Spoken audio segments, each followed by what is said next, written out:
Fala galera do Coluna Total, sejam bem-vindos ao módulo 4. Eu imagino a ansiedade de vocês para começar a pôr a mão na massa. E a partir deste módulo, eu quero te dizer que essa ansiedade vai ser saciada, porque nós vamos começar a pegar nos instrumentais, aprender a manipular e saber para que serve cada um deles, como é que a gente pode posicionar na mesa. Apesar da gente saber que montar mesa é igual embrulhar presente, cada um embrulha do seu jeito, a gente tem uma sugestão para dar para vocês e vocês vão poder observar e somar isso ao conhecimento que vocês já têm. E se você está começando na área de coluna, observe, porque você vai agregar muita coisa na sua rotina das suas cirurgias, beleza? Então, essa primeira aula, ela vem falando exatamente sobre o instrumental básico, sobre a mesa básica. Beleza? Então vamos lá, gente, vamos começar. Gente, vocês não imaginam o quanto eu estava ansioso para começar por essas aulas onde a gente pega no instrumental. Então vamos lá, galera.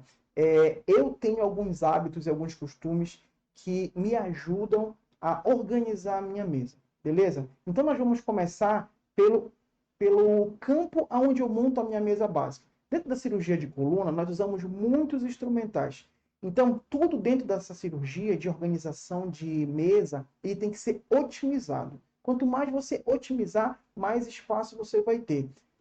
Os sistemas de cirurgia de coluna são muitas caixas. Então, se você for fazer uma escoliose, se você for fazer uma cirurgia minimamente invasiva, principalmente, são cirurgias que têm muito material. Então, você precisa ter extrema organização e otimizar ao máximo o seu espaço, porque nem todos os hospitais vão dispor de mesas suficiente para que você possa colocar, espalhar o seu instrumental, fazer uma exposição. Na cirurgia de coluna não tem como a gente fazer isso. A gente precisa ser muito organizado e precisa otimizar o nosso espaço, beleza? Então, a primeira coisa que eu quero mostrar para vocês é onde eu ponho o meu material de mesa básica, tá? O que eu faço? Eu pego uma compressa e coloco sobre a mesa.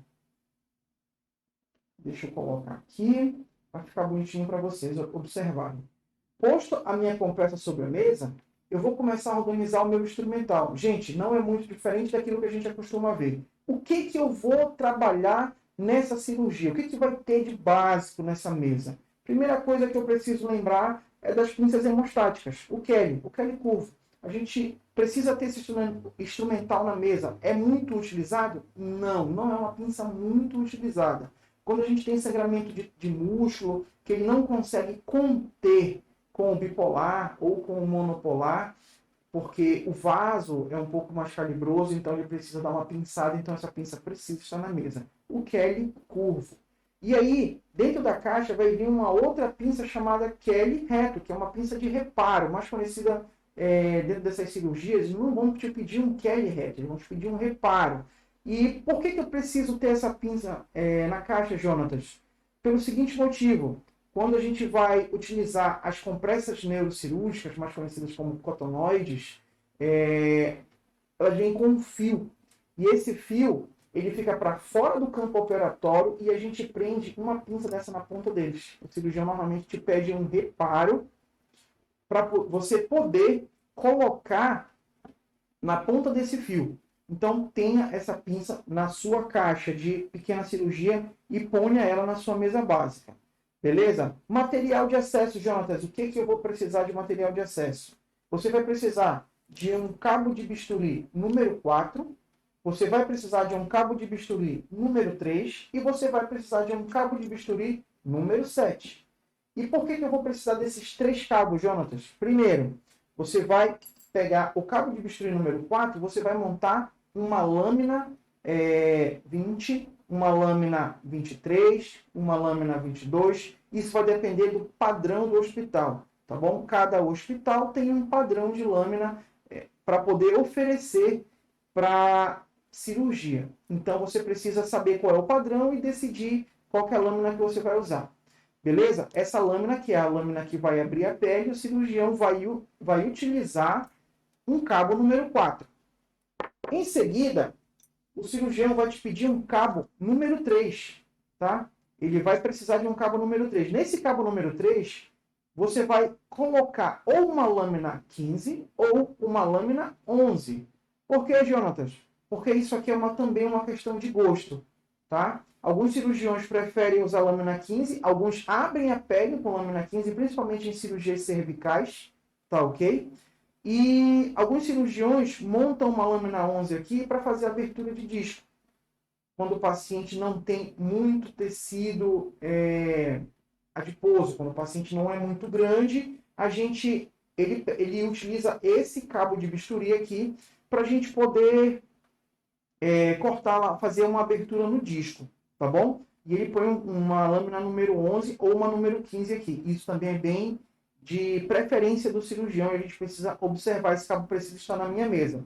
O outro cabo que tem que estar na mesa é o cabo número 7. E o cabo número 7, vão entrar duas lâminas aqui. Ou vai entrar a lâmina 15 ou vai entrar a lâmina 11. E eu preciso fazer essa pergunta para o cirurgião. Por quê, gente?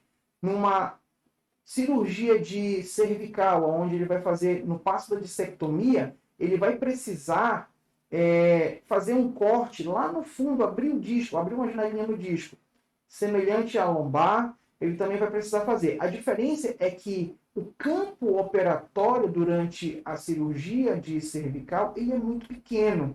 O espaço é pequeno e é muito profundo. Então ele precisa de um cabo de bisturi longo e estreito, para que ele consiga alcançar lá na área onde ele vai atuar com esse bisturi. Se vocês observarem, eu vou botar aqui um ao lado do outro, para vocês poderem comparar o comprimento deste cabo com este cabo.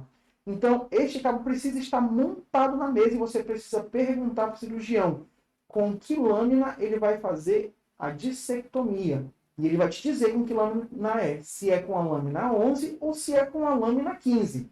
Mas, independente disso, já deixe na mesa o seu cabo número 7 para que você consiga estar em tempo hábil com ele na mão, montadinho, para que na hora do cirurgião pedir, você já está com ele na mão pronto e montado. Beleza? Material, ainda no material de acesso, a gente vai usar de pratos as tesouras de Metzenbaum, tá? Curva. E a gente tem dois tamanhos de tesoura, porque aqui eu estou falando de cirurgia de profundidade e cirurgia onde não tem tanta profundidade. E no caso das colunas, cirurgias com maior profundidade se aplica às cirurgias cervicais e cirurgias com maior ou menor profundidade são as cirurgias lombares, dependendo do tamanho do paciente. Aqueles pacientes mais obesos, a coluna vai estar muito mais abaixo da musculatura. Você tem que passar gordura, tem que passar musculatura até chegar na coluna. Então, nesse caso, se ele precisar de alguma tesoura Metzenbaum, ele vai preferir a mais longa, tá bom? Nas cervicais, ele deve começar o acesso para cirurgiões que fazem acesso com tesoura de Metzenbaum. Ele vai começar com a mais curta e quando eles for aprofundando o acesso, ele vai te pedir uma tesoura mais longa. Então, você precisa estar com essas duas tesouras na mesa. Jonatas, tem cirurgião que não usa? Tem cirurgião que não usa sim.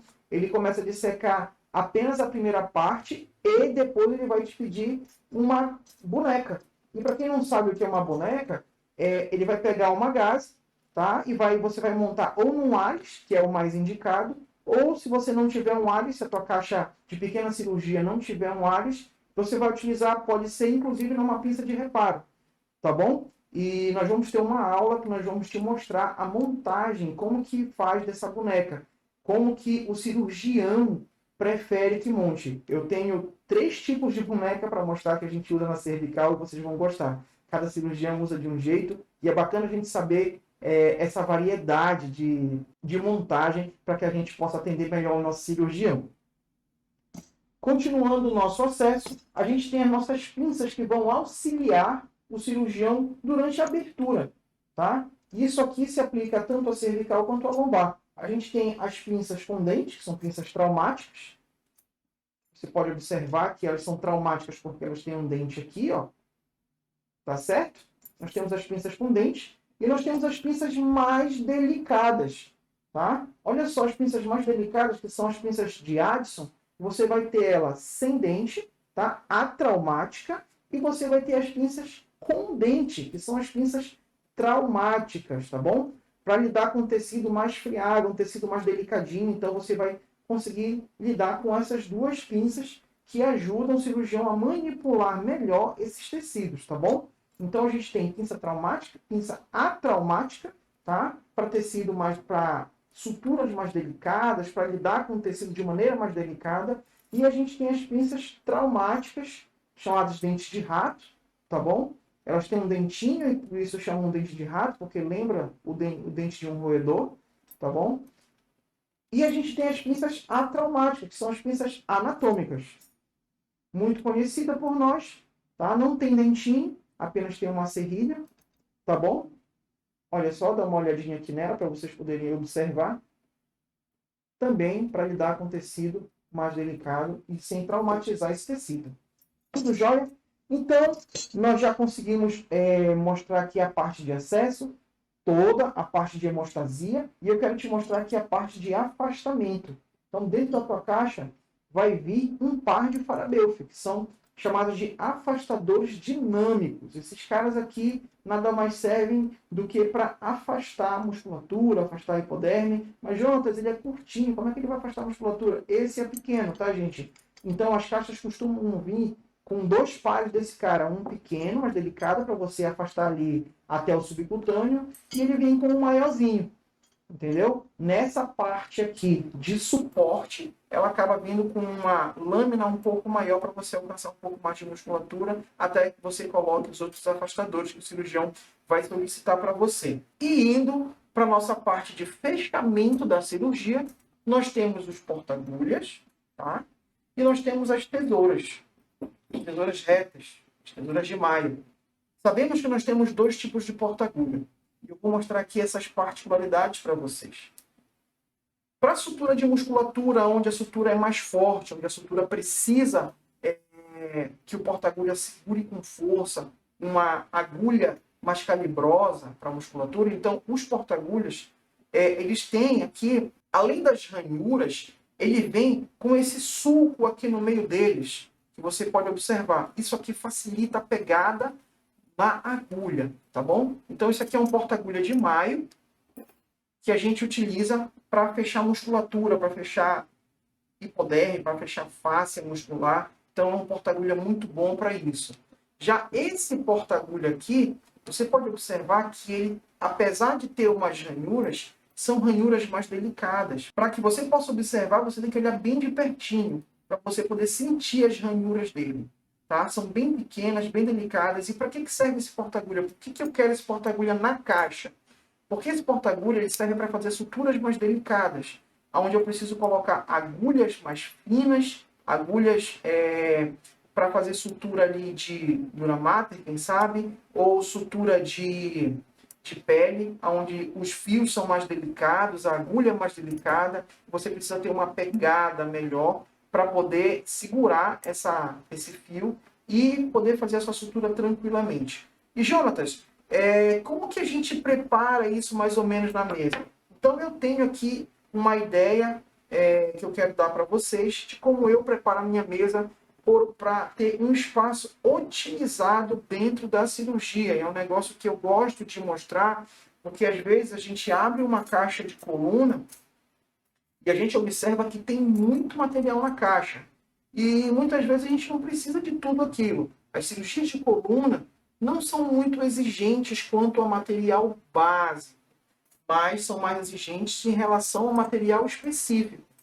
Então, para isso, a gente acaba utilizando o que é mais comum, né, para otimizar o nosso espaço. Como eu falei no início, a gente vai utilizar bastante coisa na cirurgia, então a gente precisa ter o nosso material organizado e ganhar e ter espaço para a gente poder trabalhar e manipular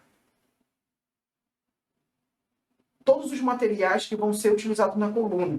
Picar enxerto, montar parafuso. Então a gente precisa ter um espaço na nossa mesa para isso, que eu chamo de zona de trabalho.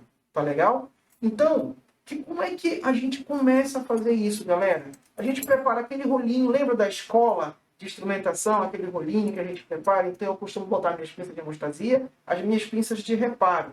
E aqui eu tenho uma zona de sutura, que eu gosto de separar aqui na zona de sutura a minha tesoura de corte de fio em profundidade, tá? E a minha tesoura de fio de superfície.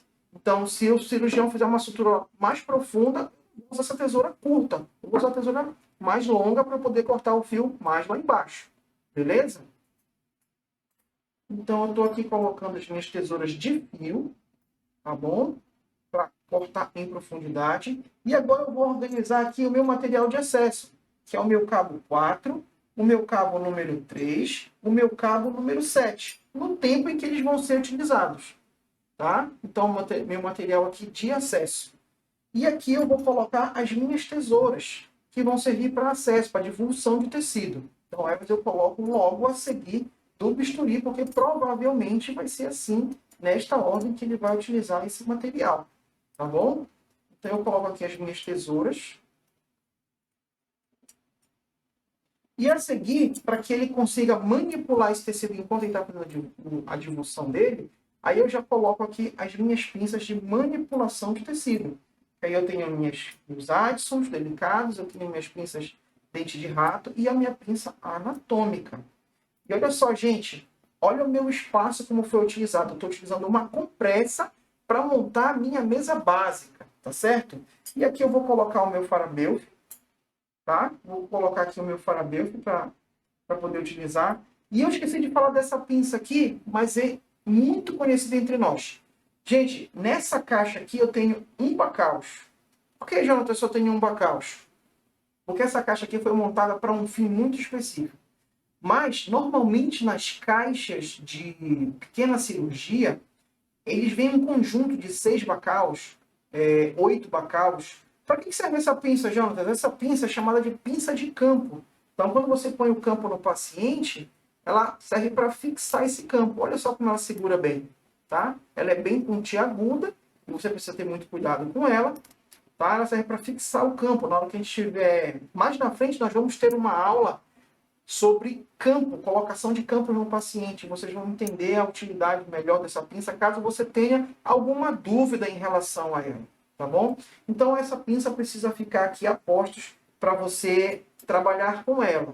Eu gosto de colocar ela sempre aqui, separadinha, porque ela vai ser a primeira que vai sair da mesa, tá bom? Então, ela fica no local à parte dela, ela não faz parte desse conjunto aqui, que está dentro do meu tempo operatório, tá bom? Quando ela sair daqui, vai deixar esse espaço livre para mim, para eu colocar já aqui na sequência os meus fios de sutura do lado do porta-agulha. Coloco os fios que vão prender ali o dreno, os fios que vão fechar o músculo, o fio que vai fechar o subcutâneo, o fio que vai fechar a pele. Então, eu já coloco nessa ordem aqui do lado do meu porta-agulha para facilitar o meu alcance. Então, eu deixo esse cara aqui porque ele não vai me atrapalhar, porque ele vai ser o primeiro que vai sair da mesa. Isso só se aplica se a tua cirurgia for realizada com campo de tecido. Se a sua cirurgia for realizada com campos descartáveis, aí você já deixa ela de lado, nem tira da caixa, porque os campos descartáveis, eles vêm com um adesivo, então você consegue colar e não precisa de pinças para prender. Se vier a precisar de pinças, eu te sugiro que não use bacaus, porque quando você fura o campo descartável, ali você vai estar contaminando, e a chance de rasgar o campo descartável é muito grande em relação ao campo de tecido. Então, eu te recomendo que você use alhas, que você use pinças de reparo, para prender qualquer coisa que seja no campo, seja o cabo do bisturi bipolar, o cabo do monopolar, a mangueira de aspiração. Se você for prender, te sugiro que não use esse cara, porque ele pode rasgar o campo e vir a contaminar a tua cirurgia, tá bom? Então já deixa ali na caixa, use pinças não traumáticas para não ter esse tipo de acidente, beleza? E aí eu preparo o quê? A minha asepsia. Vou pegar minhas cubinhas, né? Numa eu vou colocar numa eu vou colocar gás, vou colocar o meu alcoólico, tá bom? E na outra, eu costumo botar só as gases que eu vou utilizar para fazer curativo, para fazer hemostasia, quando o cirurgião pede gás ali. Então, eu já deixo por aqui prontinho. E eu deixo a minha asepsia pronta para poder atender o cirurgião na hora que ele chegar, para ele fazer pintar o paciente e a gente poder cobrir eles. Gente, é muito, muito bom poder dividir todos esses conhecimentos. E o melhor de tudo é olhar para cá e ver, nossa, só isso de espaço. Só isso de espaço que você vai precisar para montar a sua mesa básica, para poder tocar a sua cirurgia tranquilamente, sem atropelo e muito seguro de que tudo que tem aqui não vai faltar na tua cirurgia nada, beleza? Então eu te aguardo na próxima aula para a gente te mostrar os próximos instrumentais específicos.